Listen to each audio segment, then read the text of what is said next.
دعي ما يسو ويلكيغير مالك كان أحصل ويلكادنا أندايو كادنا أندلو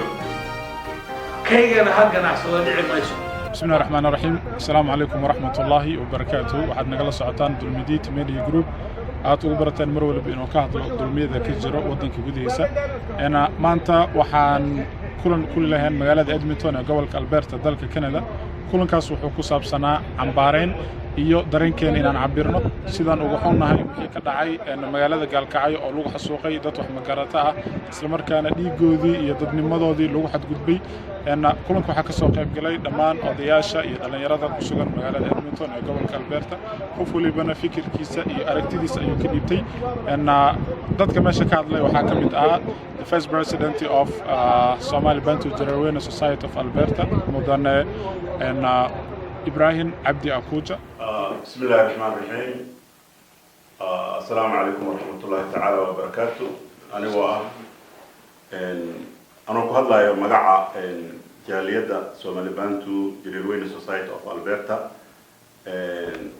وحن قلبت هالكان السجون مد هالكانوا حرونتا جالية وحجرتك يوم حكور هذا دليرة أقوي هنا الصوماليات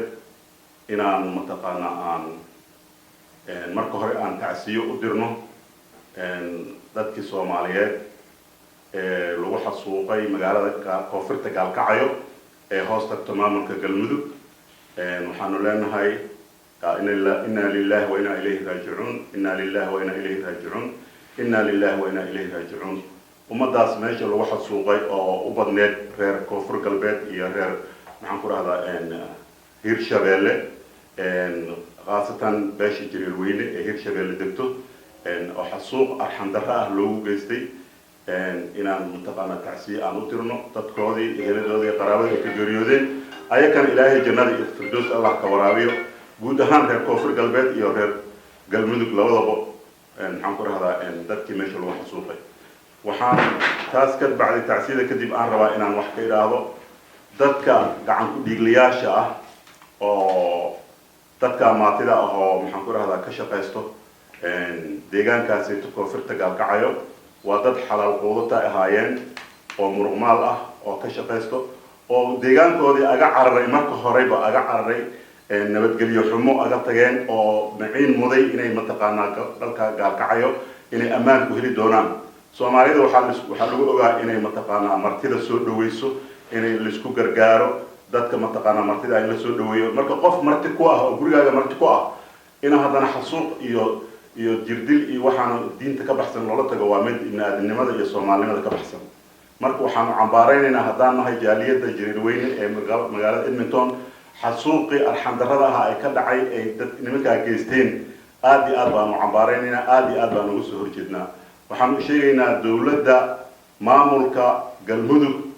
waxaan ka rabnaa in ummadaasi cadaalad ay hesho dadka la laayay waa inaan cadaalad helnaa cadaaladana waxa waay markasta waa in ficil la muujiyo hadana ficil la muujin cadaalad la heli karo yeysan dhicin in la isku daydo oo arintan ay faraha ka baxdo markay dadka ragba dhalay dad bay ka dhasheen qabiil bay ka dhasheen deegaan bay leeyihiin in taladii faraha ka baxdo sabab u noqonina maamulku waxaan rabnaa culimada meesha joogto imaamulku meesha joogan in arintaasito si diiniyan loo galo dadka dhibaatadaas geystay la qabto oo shariicada la horkeeno meel kasta meel alla meesha ay joogaan waa la garanayaa dadkaas waa dad la garanayo oo dawladdu u shaqeeyo wali dareeska dawladda la bisnaa marka waa in dad dhuuman kara ma waa in la soo qabtaa maamulku waxaan ka codsanaynaa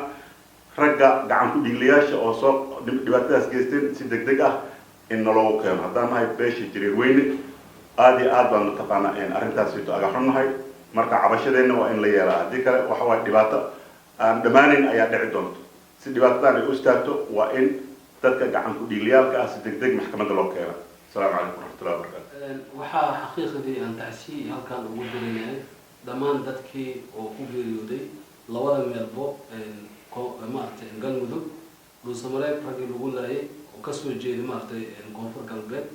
iyo ragii kale oo lagu laayay Gaalkacyo oo ka soo jeedo maartay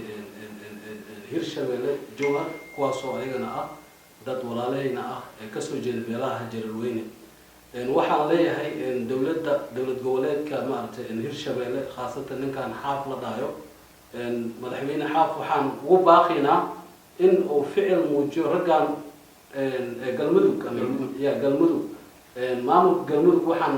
ugu baaqaynaa in maaragtay ficil muujiyaan raggan oo ragga laayay ay gacanta kusoo dhigaan waaye sida arxaan dara ah rag oo maaragtay guryahooda iskaga jiraan oo jiifo in jiifka laga kacsado oo markaas ayagoo loola beegsanayo aano oo qof la dilay oo shabaabka dishay oo la leeyahay raggaana ka soo jeedo waa maaragtay mid oo maaragtay aad iyo aad ay u xuntahay waaye shabaab hadday qabiil lahaan weyday mar hore maaragtay ay Soomaali nabad ay noqon leeyahay maxaa yeelay odayaal laga fadhiisto iyo maaragtay hadday lahaan leeyahay maaragtay rag oo loola macaamilo laakiin dhibaatada jirto waxa waaye nin koonfur galbeed ka soo jeeda ama jowhar ka soo jeedo ee hirshabeelle in loola beegsado nin kale halkan oo lagu dilay waa taas waa arxaan daro macnaa amin wadkan ay say waa mid oo maaragtay oo diinta islaamka aysan qabin raggan waa rag oo xamaalada ay ahayn oo ilaa haddana ay ilaa galmudug iyo maaragtay boosaaso gaalkacayo in badan maaragtay dhibkii halkan markuu koonfurta kasoo qabtay ay maaragtay ay nabad ku raadsadeen puntland iyo maaragtay galmudug oo haddana intii lagu dhibaatay dalkii dhexdiisa dhibaateeda ay leedahay marka taas darteeda waxaan ugu baaqayaa dhammaan maamulka galmudug iyo dhammaan Soomaali weyn culmo diinta dheergaradka waan ogsoonnahay reer galmudug waxaa meesha joogo culmo ay leedahay waxay leedahay siyaasiyiin ay leedahay waxay leedahay aqoon-yahan ay leedahay waxaan ka rajaynaynaa maaragtay aan ka rajaynaynaa in raggan oo ragga laayay ay miiska soo saaraan sidii micnaha hadda xilligii waa laga gudbay oo qof kale loo dilay waa maaragtay dulunka weyn oo Soomaali ilaa hadda nabad la'aanta aan taxtaaganaya rag baa rag laaynayo rag kale loo laayna oo ayaga miskiin ah aan maaragtay waxba galabsan taasoo diinta islaamkana aysan qabin maxaa yeelay naftii naf goys naftaas loo gooyna macnaha ilaahay quraanka wuxuu ku leeyahay hadii qofka dad misan oo jaro qofkaas laga jaraa laakiin hada waxay taaganta qof kale wax dilayo qof kale loo dilaa marka waxyaabahaas oo kale waa wax akhabad xumo ah waaye oo dhaqan xumo ah waaye raggan oo ragga laayay waa rag idinka aad is yaqaantiin galmudug oo ciidamada ka tirsan marka waxaan leenahay haddaan nahay beelaha jareer weyne oo ku dhaqan magaaladan Edmonton dalka Canada iyo dhammaan guud ahaanba waxaan baaq ugu direynaa in ragga laayay oo miiska la soo saaro maxkamadda la saaro sidii dadka Soomaaliyeed dan maartay ay u horseedaan kuwan xaq la mariyo sidii dambe aysan u dhicin marka saas darteeda waxaan baaq kale ugu direynaa macnaha aan cusub ay naga tahay in dhibaatada halkan laga badanan Soomaaliya hadda nabad ayaan rajaynaynaa dawlad ayaa ka dhisan in maamulka loo hoggaansamo oo dadkiina ay noqdaan dad maartay in dawladii iyo maartay horumarka Soomaaliyeed ay taageeraan aysan noqonin hadii gadaal in loo noqdo marka taas darteed insha Allah waan intaasan aan maartay aan ku soo gabagabeynaa marka insha Allah waxaan leeyahay billahi tawfiiq intii arrintaas masaakiin ah oo guryahooda joogo ayaa awood loo sheegtay la laayay ayagoo wax dambi ah oo ay galabsagaysan jirin Soomaaliya waa Soomaaliya waa iska leh qofka Soomaaliga ah wuxuu xor u yahay Soomaaliya meel kasta joogto haddii lagu xadgudbo mas'uuliyadaas waxaa iska leh maamulka jooga meeshaas anagu hadda waxaan joognaa Canada Alberta waxaan fariin u dirayaa Soomaaliya meel kasta oo ay joogto dalka gudihiisa iyo dibaddiisa in ay arrintaas u istaagaan kana hortagaan sababtoo ah intaas kuma joogsanayso fidnada maanta dad masaakiin ah meel hebel bay kasoo jeedaan haddii loo laayo meesha ay kasoo jeedaan kuwa dadka laayay dadkooda jooga fidnada intaas kuma harayso way badanaysaa ma doonayno in ay halkaas gaarto ma doonayno in Soomaali aan waxba garabsan oo allihii alla yahay la dilo inta maanta dhibaato ay Soomaaliya haysato dhib ka badan ma doonayno waxaan ka digaynaa maamulka galmudug dadkaas lagu laayay dhuusamareed iyo gaalkacyo sida ugu dhaqsaha badan inay Soomaaliya jawaab uga bixiyaan ayagoo siinaya Soomaaliya oo dhan aan shaksi siinin waa loo kala hersan yahay waa loo kala guddigsan yahay dadkii laga dilay khaasatan odayaashooda ugaasyadooda imaamyadooda malaaqyadooda in micnaha lala xariiro laga qanciyo arrintaas mas-uuliyaddaas waxay saaran tahay maamulka galmudug haddii ay soo dhaafto mas-uuliyaddaas waxay saaran tahay dowladda federaalka soomaaliya inay arrintaas ka hadasho dembiga meesha ka dhacay dadkii geystay sharciga la keeno ayaan ka codsanaynaa annagu inay soomaaliya soomaali tahay baan aaminsanahay soomaaliya qabiil male soomaaliya magac male soomaaliya nin ka liita male soomaaliya nin ka sarreeya male ilaahay subxaanahu watacaala ma dhihin qofna ma dhihi karo qofka yidhaahdo asaga kala tahay anagoo ku hadlahay magaca soomaalida degan gobolka Alberta Canada waxaan ka codsanayaa maamulka galmudug oon fartiin u diraynaa inay arrintaas dib uga jawaabaan haddii ay ka jawaabi waayaan fitnadii ka timaada inay mas-uulka noqdaan بسم الله الرحمن الرحيم إنا لله وإنا إليه راجعون وحان كحناهاي كتعسين الناس وإيماني dadkii Soomaaliyeed ee lagu xasuuqay galmudug iyo galkacyo aad baan uga xumaa iyagoo lala beegsaday qabiil inay yihiin lala beegsaday inay argagixisay yihiin sumcadoodii iyo ummadii ka soo joodeen iyo dadka ka soo joodeen la laayay annaga waxaan aaminsanahay in Soomaaliya ay Soomaali leedahay qofka Soomaaliga aan xor yahay uu degi karo meel kasto Soomaaliya ka mid ah ama ka tirsan waan ka xunahay aad baan uga tacsiinayna eheladii iyo qaraabadii iyo dadkii meesha wax ka soo gaareen aad baan uga tacsiinayna wa inna lillahi wa inna ilaihi raaji'uun ma leenahay ilaahay sameeyay iimaanka ka siiyo waxaan intaas kadib u gudbayaa dadka meesha lagu laayay dad baa mas'uulka ah maamulka galmudug ah iyo kan Puntland mas'uuliyadda meesha ka dhacday waa meel maamul ka jiro waa meel hay'ad amni ay joogaan waa meel qaybihii ku shaqo lahaa ay joogaan dad meel iska joogo masaakiin in la laayo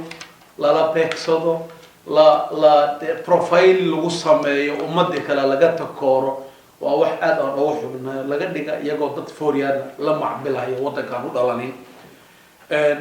arrintaas iyada waxaan rabnaa uga baahannahay oo ka sugaynaa in maamulka galmudug iyo maamulka Puntland ay jawaab ka bixiyaan dadkii geystay dhibaatadaas xasuuq ah la soo horkeeno maxkamad caalami ah lagu maxkamadeeyo si ay u qanacdo eheladii ay ka soo joodeen dadkii dhibka loo geystay hadday dhici weydo arrintaas iyada waxaa mas'uuliyadda iska leh qaadanaya maamulka meesha ka jiro yaa qaadanaya mas'uuliyaddaas iyagaana loo haystaa sababtoo maxaa yeelay hadday dadkii soo wareejin waayaan oo maxkamad ku soo wareejin waayaan oo eheladii la qancin waayo waxaan u qaadanaynaa annaga Soomaali haddaan nahay iyaga mas'uuliyaddaas leeyihiin haddii dhici mayso wiilkayga meel ka ganacsado wiilkaadana aan daayo kaadana aan dilo kaygana ha ganacsado dhici mayso waan ka xumahay marka inay u hoosadaan Soomaali dib u hoosadaan aad baan uga xumahay iyadoo laga gudbahayo Soomaaliya dhibaatadii la soo maray laga gudbahayo oo loo gudbahayo maamul wadaag handane in la laayo dad Soomaaliyeed waa ka xunahay waana ka tacsiinay anoo ku hadlay ururka aqoon-yahanada ummadda Soomaaliyeed waan ka xunahay waana ka soo horjoodnaa waana cambaaraynayna alhamdulillah nahmaduhu wa nastaghfiruh wa na'udhu billahi min shururi anfusina wa min sayyiati a'malina man yahdihillahu fala mudilla lahu wa man yudlil fala hadiya lahu wa ashhadu an la ilaha illa Allah wahdahu la sharika lahu wa ashhadu anna Muhammadan 'abduhu wa rasuluhu أما بعد السلام عليكم ورحمة الله تعالى وبركاته. وعليكم السلام. سيدا والله يقول رواجين هرب عيوش شيئين ما أنتم حنجوبنا معركة إن أنا كتعزينه أرنتي كدعضي أرنتي فوش حميدو كدعضي معركة نستمرر إيتي كلو كدعضي قال كعيو مركو حالنا إنا لله وإنا إليه راجعون إنا لله وإنا إليه راجعون الله نحرسته ضدكاس مسلمين تأه oo gacan ka xaq daran ee ku dishay labadaas meel ilaahay ha u naxariisto eheladoodii iyo qaraabadoodii ummadda Soomaaliyeed ayaan uga tacsiyeynaynaa. haddii aan tacsiyada kadib aan ka hadlo kullaytaba akhyaartu way ka hadleen. waxaan u baahannahay in arrintan maamulka galmudug oo ka bixiya caddeyn dadkaan xasuuqay, dadkaan laayay, waa in la soo saaraa maaragta, waa in la keenaa maxkamad, waa in la soo saaraa dadkaas, waa inay iska soo dhex bixiyaan, maadaama maaragta fitnada way jiiftaa. qofkii soo kiciyana nabi cala slam wuxuu yidhi kamaa qaala maaragtay oo kamaa qaala xadiid kamaa qaala rasuul sal ly slam, macnaha waa malcuun maaragtay. qofkii macnaha fitnada way jiiftaa, qofkii soo kiciyo qofkaas waa malcuun. marka kuwaas iska soo saara oo dambiilayaasha ah oona idin keenaya maaragta sumcadiinana ku ciyaaray. horta ummaddan waa ummad islaam ah, dadkaan meesha jooga dad muslimiin ay ahaayeen, gaalo ma aysan ahayn. hataa hadday gaalo yihiin laguma dhihin dadka soo dil maaragta way ku xadgudub. dad islaam ah oo Soomaali ah oo maaragtay oo wadan oo meesha ka yimid oo soo carareen dhibaato iyo nabadgelyo daro, in haddana maaragtay meesha usoo carareen oo haddana lagu xasuuqo oo lagu dilo, taas maaragtay waa arrin maaragtay ayaan darar ah. marka waxaan leenahay maamulka galmudug dadkii hala soo saaro, culumaad leedihiin oo dowlad baa meesha ka dhisan, marka adinkaa ka mas-uula dadkaas meesha lagu laayay.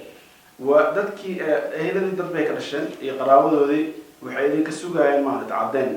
in sidii wixii ku dhacay dadkoodii iyo sababta loo dilay. ummadda soomaalida sidoo kale waxay idinka sugaysaa iyadana maaragta in aada caddeyn aada u keentaan. marka kollayta labada maamul iyo hirshabeelle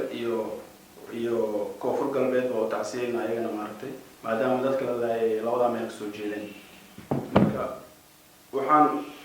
waxaan rabay xoogo in maaragtay dadkan waa dad muslimiin ah, soomaalina sida akhyaarta walaalihii ay ka dhawaajiyeen, dadkaan horta way siman yihiin. maaragtay waxyaabahan kale oo laisku sheegaya wax maaragtay xataa sheegitaankooda xataa dembi ka imaanaya maaragtay, oo soomaalida waxay ku qaybsatay maraba inaan arrimahaas u guda galo, laakiin wax shareecada kasoo horjeeda waaye. waa wax maaragtay meelahan hadda aan joogno oo dhulalkan gaalada wax kasoo horjeeda, macnaa inaad tiraa qof Soomaali oo qof kale Soomaali maaragtay oo liida ama maaragtay oo wax kale uu ku sheego, waa arrin ayaan daro maaragtay. taasna waxaan u maleynayaa maaragtay in qof walba uu ka dhagagsan yahay maaragtay. shareecana kuma laha asal, sharcigii gaaladana kuma laha asal. marka waa wax oo adiga maaragtay dadkaas iyo jaahilnimadooda maaragtay ay iska dhoodhoobteen. marka haddii maanta aan ka hadlayo magaca Somali Bantu Jareerweyne Society of Alberta oo magaalada Edmonton, waxaan leenahay mar koowaad iyo mar labaad mar saddexaad dadkii meeshaas lagu laayay, waxaan rabnaa in dadkii laayay naloo soo taaga maaragtay. dadkii waa in la keeno maxkamadda soo taaga si aan maaragtay annaga aan ugu bogsano. macnaha boog baa maaragtay nagu taal maaragtay, macnaha arrimahan way soo noqnoqdeen. wax hadda bilowday ma aha, tuulooyin baa la gubay, dad baa la dilay, dad baa la gubay, nolol lagu gubay, waxaasoo dhan maaragtay macnaha waxaa la beegsanayan waa hal beel. dadka dhan Soomaalida aan beeshaas magaceeda sheegin way garanayaan, waana yaqaanaan maaragtay. marka in waxaas maaragtay dad muslimiin ah, dad islaam ah oo idinla dhashtay oo idinla degan boqolaal sano idinla degan inaa saas u gashaan, horta taas waa laga fiican yahay. marka xoogoo raalli ahaada xamaasad baa laga yaaba inay qaadaysa maaragtay. marka si aan xuduudda ugu gudbin, hirshabelle mausan ka hadlin arrintaas. waxaad moodaa inayna dadka dhinteen ayna kasoo jeedin magaalada jowhar oo ayaga caasimadda ay ka dhigteen. dad reer jowhar in lagu laayo gaalkacyo aanan la dhihin maaragtay oon laga tacsiyin. shaksiyaad way jireen oo ka hadleen oo dadkaa u dhawaa, laakiin maamulkii hirshabelle mausan ka hadlin. marka maamulkaas laftigiisa waxaan jeclaan lahayn in arrintaas oo ka hadlo. tan kalena maaragtay dowladda dhexdeeda mas-uuliyadda ka saaran in maamulka galmudug ay cadaadis ku saaraan in dadkii maaragtay dembigan ka dambeeyey ee maaragtay oo cadaaladda maaragtay la hor keeno. bismillahi raxmaani raxiim. dhammaan akhyaarta meesha ka qaybgalaya salaame iyo Soomaali weyn meel walba joogta, inna lillahi wa inna ilayhi raajicuun. may aad iyo aad ugu xunyahay una ambaarayaan arrintii ka dhiidiyeen maamulka galmudug. nasiib dare may atee dad Soomaali ay oo Soomaali saddeqina Allahu gawahila qoyti iyo gawahila qoyti tartasna lillahi. markii la kastaba qabiiliya sababtoo ah markii aan yaraan hadda may dhigi jiray Soomaali waa hal qaran, Soomaali dadku waa iska mid. laakiin haddii oo anagu ogsun jilaaci direedna soomaali laka degin oona liinka dhaadhiciyooyi soomaali waa hal saka dhiibi nin gawal saka jeedo gabalkaas jirtasna dhalaayo taasi waa nasiib daro ma ina aqawadaska nagadaasa cid allaala cidii barnaamijkan ka shaqayti inaa oo soomaali kale aan laayto gawal hiwala saka jeeda ama qabiil hiwala ed ina dhalaayo adigoo weliba dad maamul isku tilmaamoy midii kale animationka dhaho faday mayway sababtoo ah ummadan hadda dadkan laayi may ka caanbaxeen haddii wasiir dilan malan dilo haddii maqaashi la dhahaa xildhibaan dilan malan dilo laakiin mayna tusooyta haddaayay may ahaaytay dawlad iyo maamul marka hadraawi ahaaytay haddii haddana se bilaabatan ina isan qawiil taageerka dhikitan may ka bishaaraysadaasena dadka isan dili jirtan hori dadkii isan dili jirtan mee nidaamkii hore iska bedeli haddaad maamul gooni isan islahay sida ninki gobolada kalsaka kasajeedin isan maamul isan kartan haddii laaytan dadkii hadda meelis dadkii isan dilan meelis sakajeedan dad isan siinka mid ay roog marka iska baxaas arrinta kulley iba iska dhammaada doonta laakiin weli jaanis may haysteen ina apology ka biidan dadkan isan laaytanna waa inay kuwii isan beriina oo dawladda laaytay isan kudooda jirtan oo kale dadkan taas dad dhalada kudoodawi jirta marka haddee sheekada may ka dhammaada doonta may mala haddii isan apology ka biina oo magaasha dhibaatada isan jeesitagna oo isan dajisan kaaqbana haddee ti beriirina naxariis oo haada doontan maleeye laakiin may weliba digniin iyo seensijeediyoyna iyo soomaalilima haddii isan kasaasanba haddii soomaalima isan seenka jirta weli may siin lene dhibaatada ali haddeed isan hadijaytan weli malsin aqaada kowda sakanaga arrintan iska daya ina isan si ingat abolojinka biida haddii isan because already may kanagateena haddii maxkamadda siin saaro ninkan dambiila ay may dhahaasana mal dilo laakiin tan haddii hadda maxkamadda isu xukunta si hore caadiyeysatan haddee maamul gobolkii dadkiisa dilada gobolkiisa gajeedana la siin ka aaray assalaamu calaykum waraxmatullahi wabarakaatu السلام عليكم ورحمة الله وبركاته. أنا هرتا ميلا معناتها ما ينفدينا إن هرتا أنا دي له يندينا أنا أنت اللي منتي أنت اللي كل الجيسي بونا سواري إمام الله نوصير دماتن سومالي نمأت أنا ما إن أنت أنفدينا وأنا أنت أنفدينا أنا شعوركم موجينه كوا سومالي ده شلقيبيايا أنا شلقيبيو ديارن أيام أنا بردن أديسيدن إن أنا ولا الشيخنا كوز معنا ما يجتة ورمضان إن جاهل مكبوتو أنا سوق بربارني سوق وينني إلى الآن كان تكدا حي حدني كسومالي دنيكو سوق بوا دنيكي كلا سيلو دنيكو سوق بيا نعاده أما ديك اللي ديرو كويتو الدنيا بمجت بس ونمات الشال بربوري حدي أنا جرير وين شواوا أي لدوه جرير ده شواوا أي لدوه الدنيا بمجت بس ونمات هذا ديون شباب بنيني في أو أنا شباب بأنو أو شباب بحان هذا فرماجة سعدين شباب هديون بقاينا فرماجة سعدين because هور قدر ولي إن ردي ميوا إن أنا شباب عن هذا النين هور قدر اللي دلو معناها أي دلي جريرة دلي جريرة شباب مركز ديون شباب بقولوا وقت سكناغداني هديون ننوع بقايا هينين دلو شباب كسكناغداني تاسون إتو فعل كمان تلسوبي أو قلمدو كدي أو دوسمرات كدي أو عدين من عد أو فرماج كهذا غير كهذا أن قدوميها برلمان كهذا والكهذا إلى الآن كمان إجرائي مركز دوات بين وايه وإن فعل كاسي تقول صنعه سيدي اسم معناها أن حد اسم إني فكروي تاني إني فكرني سكرنا فعلك إنك دكتة معنا في القبيلة وبك دكتة فعلك في القبيلة كدكتة قبيلة إنك دكتة سكرنا ميل سجراي سكرنا ما يصير كعد صدام إن الصومالي لتا سكر بربارني إن الصومالي ميت أت سكر بربارني إن الصومالي إسكو أف أت سكر بربارني إن الصومالي هل دين هاي سكر بربارني لكن سهدي دلك تسقط تهبيويتا ونالبنان كتب كسان كدوه هاينه أبتنا مرك أيك عقريان ونقول كعقريان تجيدو كورن جري جلع جري بدايتو بعاي ولا دم بدايتو سنة جراي حدري نشل بيب ما يبرداي ولا تنتس كدود سنت دم كوفر قلبات ده سوق جيدا هير شباب سوق جيدا جبض حاصل سوق جيدا شباب فرك عدايا عدي بشباب فرماجو وعدم تتكاسد الصحيح دي dad madilaasa farmaajo dad kan kacabsadooyto kasde dadkii meelu ku haayaan way taas aaminsan yahay umur marka haddii aad dadkaan aad indilayna haddii wal suubiyaan ku qorayna dil ku qorayna haddii wal suubiyaan iyo dhamaayaan hadda macnaa ha haayas minimum ka haayas hadda kullu ninkii wal dili oo ninkii dhigdilina aawshan inta roo walaashan inta roo abooshan ay gal dhigdili ogaawe ninka awal dilo iyo awal dhigdilo ninkii aad dili ninkii dadka dili walaalka inta ganacsadooy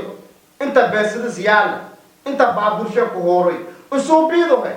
in aad galmudug dadka dilo aad hekla ka dayarto to aan faxaasmee adan walaalka inta la dirna